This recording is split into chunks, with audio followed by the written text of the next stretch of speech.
ঘৰৰ কথা ঘৰতে আলোচনা হ'ব লাগে। ঘৰৰ কথা যদি বাহিৰত ক'বলৈ যায় তেন্তে হ'লে গৃহকন্দল লাগে। মই অলপ বহি লৈছোঁ দেই। এটা সৰু কথা ক'বলৈ আছে আপোনালোকৰ মাজত, আৰু সেই কথাটোকে মই ভিডিঅ' আকাৰে বনাবলৈ লৈছোঁ। সকলোকে নমস্কাৰ জনাই আৰম্ভ কৰিছোঁ মোৰ এটি সৰু ভিডিঅ'। আৰু এই সৰু ভিডিঅ'টোতনো কি আছে, আহকচোন ভিডিঅ'টোৰ মাজলৈ সোমাই যাওঁ। আজি দুদিনমানৰ পৰা মানুহৰূপী ঠেঙীয়াত দুটামান শিয়ালে নানানটা পোষ্ট দি থকা দেখিবলৈ পোৱা গৈছে। আৰু এই পোষ্টটোত বিষয়বস্তু হৈছে অখিল গগৈ আৰু আমাৰ নলবাৰীৰ ৰাইজ দলৰ মুখপাত্ৰ জ্ঞানান চক্ৰৱৰ্তী দাদা। আৰু তেওঁলোকক লৈ পেলাই আৰম্ভ হৈছে কিছু সৰু সৰু গৃহকন্দল। আৰু আমাৰ এই জ্ঞানান চক্ৰৱৰ্তী দাদাৰ হৈ মই ইমান বিশেষ ক'বলৈ নাযাওঁ, কাৰণ তেওঁ যোগ্য মই নহয়। আৰু মইনো কি, আৰু তেওঁ যিমানখিনি জানে, তেওঁ যিমান অভিজ্ঞতা, মোৰ সেইটো অভিজ্ঞতা নাই। কিন্তু সেই দাদাজনক কি কাৰণে কি হৈছে, আমাৰ সংবিধানৰ কিছু নিয়ম নীতিৰ মাজেৰে তেওঁক অলপ দিনৰ কাৰণে আঁতৰাই থোৱা হৈছে। আৰু তাতে কিছুমানে কি কৰিছে, সেই দাদাজনক উচতাই নানানটা কিছুমান কথা ক'বলৈ লৈছে। আৰু সেই কিজন মানুহে সেই দাদাজনৰ হৈ পেলাই যে সেইবিলাক কৈ আছে, অখিলৰ কথা কয় বা দাদাজনক নানান ধৰণে প্ৰলোভন দি পেলাই উচতাই থকা দেখিবলৈ পোৱা গৈছে। যিবিলাক মানুহে জ্ঞানান চক্ৰৱৰ্তী দাদাক উচতাই আছে, সেইকেইটা শিয়ালক মই কৈছোঁ, দুঠেঙীয়া শিয়ালক, তেওঁলোকে আজিলৈকে তেওঁলোকৰ টাইম লাইনত গৈ পেলাই কৈছেনে যে চুপাৰী চিণ্ডিকেট বা টোল গেট নানানটা চিণ্ডিকেট বা বিজেপি চৰকাৰৰ দিনত কিমান ক'ত দুৰ্নীতি হৈছে, তেওঁলোকে তাত সেই কিবা এটা লিখি পাইছেনে? নিশ্চয় নাই পোৱা। কিন্তু আমাৰ জ্ঞানান চক্ৰৱৰ্তী দাদাক মই সেইবিলাক কথা ক'বলৈ নাযাওঁ, মই আগতেই কৈছোঁ। কিন্তু শুনক, কিছুমান কথা আছে, সকলোকে কৈছোঁ, কিছুমান কথা আছে, নিজৰ ঘৰৰ ভিতৰৰ কাজিয়াখন, সৰুকে কিবা এখন কাজিয়া লাগিলে বা খুটখাট কিবা এটা লাগিব পাৰে, নহয়নে? কাঁহীখনৰ লগত বাতিটো থ'লেও এটা চাউণ্ড হয়। ঠিক তেনেকৈ আমাৰ মাজতো কিবা এটা খুটখাটৰ সৃষ্টি হৈছিলে। কিন্তু সেই খুটখাটটো যদি আমাৰ নিজৰ ঘৰৰ ভিতৰত আলোচনা নকৰি মই যদি বাহিৰত প্ৰচাৰ কৰোঁ বা ছ'চিয়েল মিডিয়াত প্ৰচাৰ কৰোঁ বা কাৰোবাৰ ওচৰৰ মানুহক মই কৈ মেলি বদনামটো কৰোঁ, তেন্তে হ'লে মোৰ ঘৰখন ঘৰ হৈ থাকিবনে? নিশ্চয় নাথাকে, নহয় জানো? ঘৰখন ভাগিবই। ঠিক তেনেকুৱা অকণমান কিবা কিবি হৈছে, আৰু আশা কৰিম যাতে সেইটো সোনকালে ভাল হৈ উঠে। কিন্তু যিখিনি দেখিছোঁ সেইটো ভাল হৈ উঠাৰ আশা নাই চাগৈ। কাৰণ শুনক, মই কথা এটা কওঁ, আজি মই কাৰোবাৰ লগত ভাল হৈ আছোঁ, মই তেতিয়া সেই ভাল হৈ থকাৰ কাৰণে মই তেওঁৰ সপক্ষে ক'ম, নহয়নে? তেওঁ বহুত ভাল, তেওঁ আমুক, তেওঁ তামুক, তেনেকৈ ক'ম, নহয় জানো? কিন্তু কালিলৈ যদি মই বেয়া হওঁ, সেই মানুহটোৰ কথা মই যদি বেলেগৰ আগত কওঁ যে আমুক মানুহটো বেয়া নহয়, তামুক মানুহটো বেয়া নহয়, তেতিয়া বাৰু মোক মানুহে কি বুলি ক'ব? মোক বাৰু সন্মানটো দিবনে? নিশ্চয় নিদিয়ে। তেতিয়া মোক কি ক'ব জানে? স্বাৰ্থপৰ বুলি ক'ব।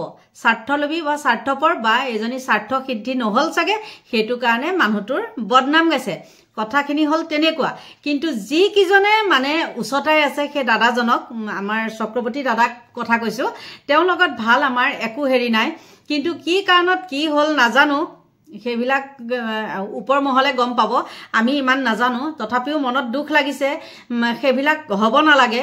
কিন্তু সেইটো মই ক'লোৱেই যে ঘৰৰ কাজিয়া ঘৰতে থাকিব লাগে, বাহিৰত প্ৰচাৰ কৰিব নালাগে। আৰু তাতে কিছুমানে সুবিধা লৈছে, আৰু সেই সুবিধাকাৰীকেইটাৰ কথা কৈছোঁৱে মই, নহয়নে? তেওঁলোকৰ নিজৰ পুকৰটো কি হৈ আছে সেইটো নাচায়, লোকৰ পুকৰটো ধুৱাবলৈ যায়। আগত নিজৰ পুকৰটো চাফা কৰি ল'ব লাগে, নহয় জানো? তাৰপিছত লোকৰ পুকৰটো ধুৱাবলৈ যাব লাগে। কথাখিনি হ'ল সেইটোৱে। আৰু কি কৰিছে সেই মানুহকেইজনে, এনেকুৱা কিছুমান পোষ্টত দুগৰাকীমান মহিলাক টাৰ্গেট কৰি লয়। এতিয়া বেছি হৈছে। আগতেতো প্ৰথমতে মই কওঁ, অৰ্চনা গগৈ বুলি এগৰাকী আছিলে, লেখাপ্ৰিয়া বুলি আছে, আৰু আছিলে তাইৰ নামটোৱে মই পাহৰি গৈছোঁ নহয়, অৱশ্যে তেওঁ ঢুকাইছে, বহুত বেয়া লাগে। অল্পনা মেচকো বহুত বেয়াকে কয় বা মুকু হয় আৰু আজিকালি মই অকমান সামাজিক মাধ্যমৰ পৰা অকমান আঁতৰিছো মোৰ নিজৰ কিছুমান ঘৰুৱা কামৰ কাৰণে আৰু আপোনালোকক এখিনিতে কওঁ মই কাকো কোৱা নাছিলো মই আজিকালি ইউটিউবতো অকমান কিবা ভিডিঅ' এটা মই বনাওঁ দেই সেইটো কাৰণেও আৰু মোৰ ঘৰৰ কাম চলি আছে যিহেতু সেইটো কাৰণে মই আঁতৰি থাকো আৰু দলৰ মাজতে এখিনিতে আৰু এটা মই কথা কওঁ দলৰ মাজতে আজিকালি এনেকুৱা মানুহ আছে ইটোৱে হিতুক খুচৰে হিতুৱে হিতুক খুচৰি থাকে কিন্তু সেইবিলাক খুচৰা খুচৰি কৰি জানো কিবা দলৰ উন্নতি হ'ব কিবা লাভ হ'ব জানো আপোনালোকে নিজে কওকচোন বিজেপি চৰকাৰৰ দিনত যিমান যি দুৰ্নীতি হৈ আছে তেওঁলোকৰ দলৰ মানুহৰ মাজতে কিমান কি লাগে তথাপিও বাৰু সামাজিক মাধ্যমত কয়নে কেতিয়াও নকয় গম পাইছে কিন্তু আমাৰ কি নাজানো মানুহখিনি মানে আচৰিত পাইছো আৰু সেই মহিলা কিগৰাকীক লেখাপিয়া হওক বা অৰ্চনা গগৈ হওক বা অল্পনাটো বাৰু গ'লে আৰু এগৰাকী মহিলা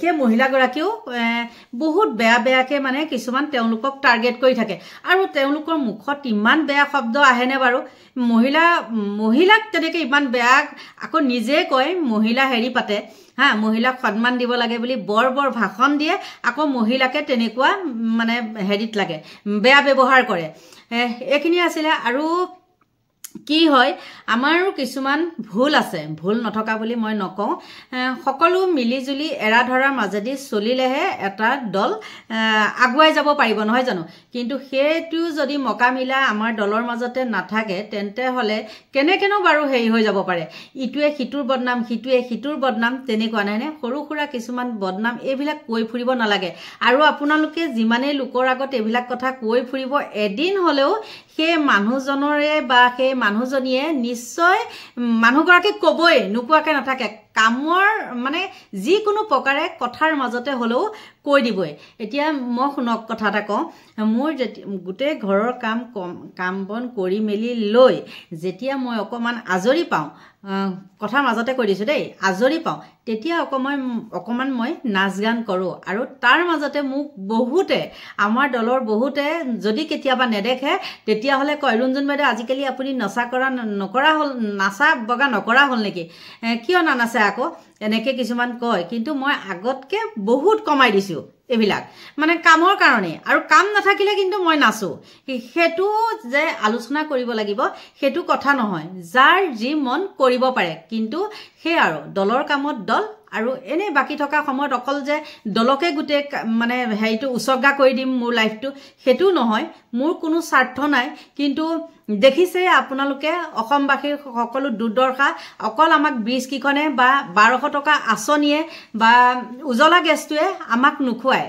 হয় না নহয় আমাক 1200 টকা আজিকালি সকলোৰে ঘৰত বেমাৰী এটা হলেও থাকে সেই 1200 টকাত কিবা মেডিচিন পায়নে আপোনালোকে জিএমসিত যাব ঠিকই আছে বাৰু জিএমসিত যায় কিন্তু তাত কি পায় জানে সস্তীয়া দৰব কিটাৰ বাদে আন দৰবখিনি ফাৰ্মাসীৰ পৰা আমাক কিনিবলগীয়া হয় তেতিয়া সেই 1200 টকাটোৱে আমি দৰবখিনি কিনিবলৈ পাইম নে বাৰু কিন্তু নোৱাৰো আজিকালি মহিলাসকল আছনিৰ নামত পাগল আৰু এবাৰ বাজেট অধিৱেশনত যিখিনি মানে হেৰি কৰিছে গুটে হুপা মানে ইছৰাম মাইকি হুপাৰ মানে কামে নাই আৰু কিনো কম কৈ থাকিলে মানে উৰকে নপৰে দেই যিমান যি কৰিলেও নিজৰ দলৰ মানুহৰ কিবা যদি হেৰি দেখে দুখ দেখে তেন্তে হলে দলৰ মাজতে আলোচনা কৰিব বা সেই মানুহগৰাকীক মাতিব এটা মই কথা এটা কৈছো মোৰ কিবা যদি দুখ আছে এখন কিবা মিটিং দিব বা ফোন কৰি পেলাই তেনেকে কব যে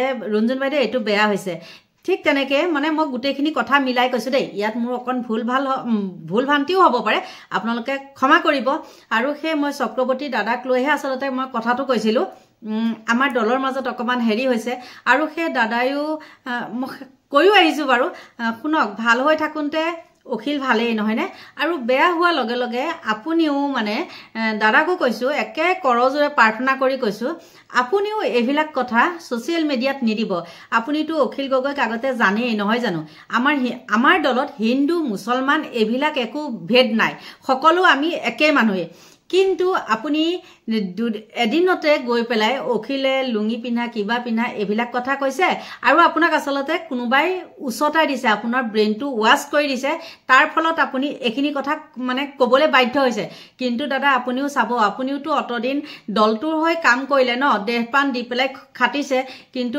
আপুনিও চাব সদশেষত মই সেইটোৱে কৈছো দাদা আপোনাকতো আমি বেয়া পোৱা নাই আপুনি কিবা এটা কাৰ চক্ৰান্তত পৰি কি কৰিছে সেইটো ভগৱান জানে গতিকে এইখিনি আছিলে আৰু মোৰ যদি কিবা ভুল হৈছে ক্ষমা কৰিব সকলোকে ভগৱানে ভালে কুশলে ৰাখক তাকেই কামনা কৰি মই মোৰ সৰু ভিডিঅ'টো ইমানতে সামৰণি মাৰিছো দেই বেয়া নাপাব বাই বাই